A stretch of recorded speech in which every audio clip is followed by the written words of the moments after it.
looks good, right? And it is the new Kia K5, which replaces the Altima with this all-new model for 2021.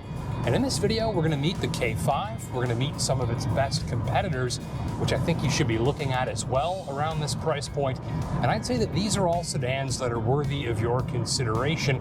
If you want to max the spending out around 40,000 Canadian dollars, and if for that money, you want something with some serious wow factor to it.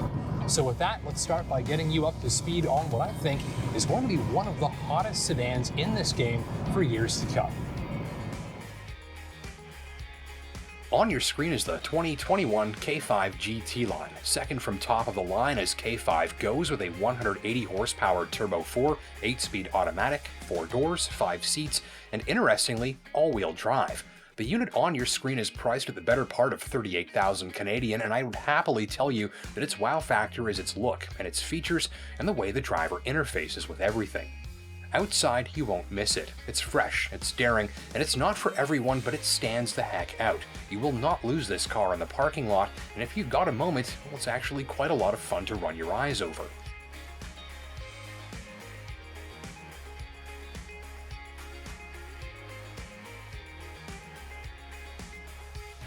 And inside, it's just as impressive. Here's some pride of ownership right here. This is a beautiful looking machine, I think, and on board they've made sure that you feel like you've spent the big bucks. Everything is soft where it needs to be, the leather is lovely, and numerous high-end touches are applied. There's nearly enough metal trim to line the interior of a Mercedes or Audi. This upgrade-level touchscreen is massive. It reminds me of a BMW. The interface is easy to use, too. No BS, just logical layouts and good graphics, and you just plug in and you're connected and everything just works. Some will wish for a slightly softer ride on rougher roads, and the engine can sound a little gruff at low revs, but give it some work to do and it spins away happily.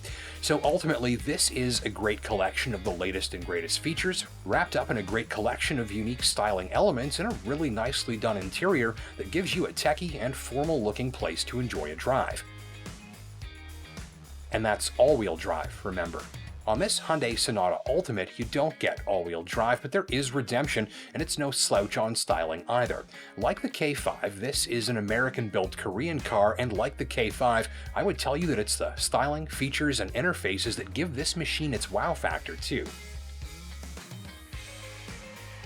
So if you're willing to give up two driven wheels, then for very similar money to the almost $38,000 Kia K5, well, the almost $39,000 Hyundai Sonata Ultimate turns in some impressive featured content for the dollar.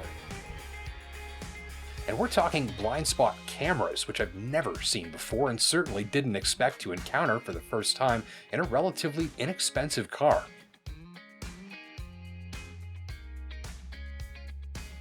There's also remote control parking. You can literally drive the Sonata in and out of a tight spot using its remote, and you don't even have to get in and start the car first yourself. Add in the push-button gear shifter and the fully digital instrument cluster and the head-up display, and well, if you're a gadget fiend, this is probably the car for you.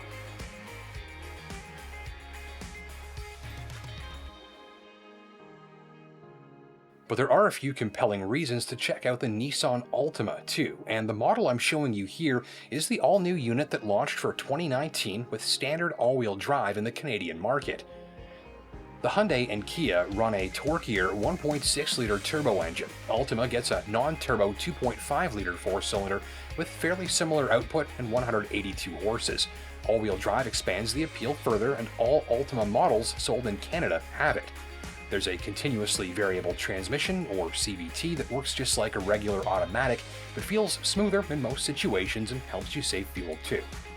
The interfaces in the Altima are a bit more dated looking next to the ones you'll find in the Kia and Hyundai, but I do prefer the way the Altima drives. It feels softer and more easygoing in more of the right areas. I think the Kia and Hyundai drive a bit smaller and sportier, that's snappier at the controls, but a little harsher if you'll frequently drive on rougher roads. The point is, I think the Altima feels almost as sporty but consistently more comfortable on more surfaces. And that, to me, is its wow factor. It's a more gentle and laid-back cruiser, which makes it excellent for long-distance drives in lousy weather. And if you find the sedans that you're test driving to feel a bit too stiff and sporty, I think you'll like the way the Altima rides. A decked-out Altima Platinum like this one will relieve you of about 35,000 Canadian dollars with standard all-wheel drive. And you've got to wonder what Subaru thinks of all this. Here's the new Legacy I showed you last winter, which quickly went from being one of the only mainstream sedans with all-wheel drive to one of many in very quick order. You know Subaru as the all-wheel drive brand because they practically invented this bandwagon many years ago. And the thing about this Legacy on your screen is that I was driving it for about a week when I learned it had won the coveted title of Canada's best new large sedan by a panel of Canadian auto experts in what we call the Canadian Car of the Year program. And I wasn't surprised to learn about its win because it is really good.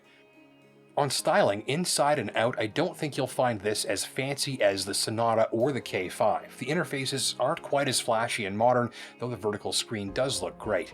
And like its competitors, Legacy has the safety stuff covered off very nicely, and of course ships with standard symmetrical all-wheel drive. But what I think gives this machine its wow factor in this lineup of wow factor sedans is its ability to make drivers feel like they're not just tackling winter conditions but actually conquering them in terms of how it feels and responds.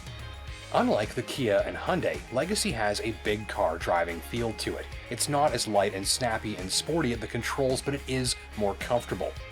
It feels more muscular than athletic. It's got better outward sightlines, adding confidence. The suspension lets you sail down even rougher roads without much degrading of ride comfort. And with the punchiest engine of the group belting out 260 horsepower, a full 80 more than the turbocharged Koreans, you've got this winter driving swagger built right in. So you give up a little snappiness to the reflexes, but you've got something that feels just perfect for blasting comfortably through wintry back roads without a worry in the world, and loads of torque at your right foot. And so, if you really like the idea of having a comfortable place to sit while you conquer Mother Nature's worst conditions with generous turbocharged punch, well, here's your machine.